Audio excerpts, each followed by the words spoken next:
Quase meia-noite. Tem mais de 20 pessoas ali no 5º andar.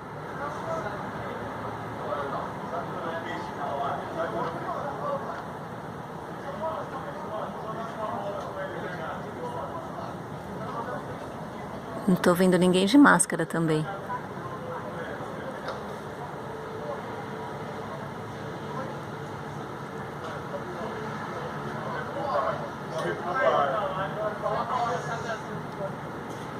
Isso é um condomínio.